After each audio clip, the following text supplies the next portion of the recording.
Hello, welcome to Fun Stats.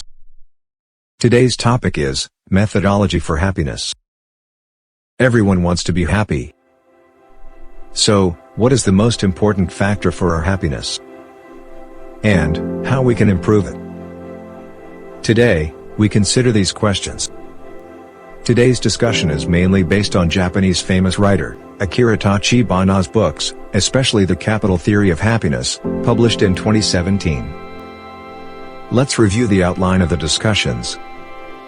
According to the book, there are three major factors for our happiness. First, freedom.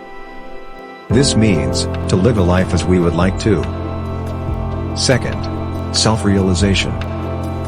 It is the fulfillment of capabilities and realizing our own life goals.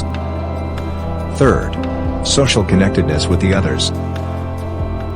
About freedom, one of the most crucial bases is financial independence. Because if we are financially independent, we wouldn't need to be bothered for work, and could live a life as we like. About self-realization, human capital is the most important source for us. Not only to earn money, but also to realize our life goals. Human capital means knowledge, skills, education, qualifications, and experiences. If we don't have this basis adequately, what we could accomplish would be limited.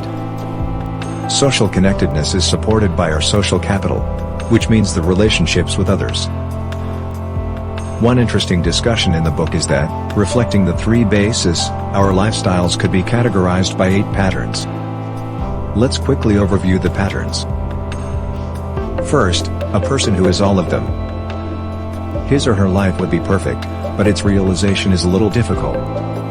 Because having many assets often cause trouble with others, and decrease social capital. Let's call this type, perfect. Second, a person whose financial assets are poor, but human and social capitals are rich. A typical example is a young man, who started a highly profitable job, having not enough money, but lots of friends. Called life satisfied.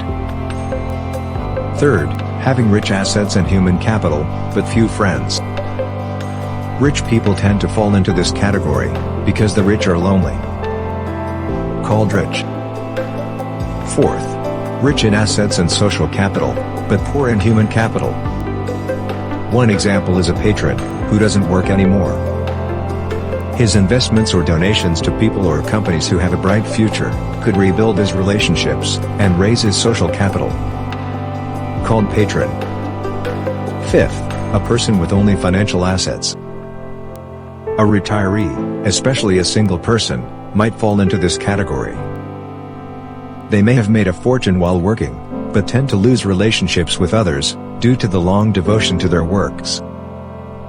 The difference with the patron is the social capital. Giving back some of the fortunes they earn to society, might change their position. Called retiree. Sixth, a person with only human capital. An example is young people, who started their jobs, having few friends, focusing on just their hobbies. The difference with the life satisfied, is the social capital. Called solo satisfied.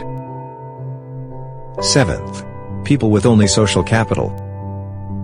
They have lots of friends, but no money and no powerful resource to earn money. Friends could enrich their lives, but losing friends would create disastrous conditions. Called poor satisfied. Lastly, a person with nothing. Called the poor.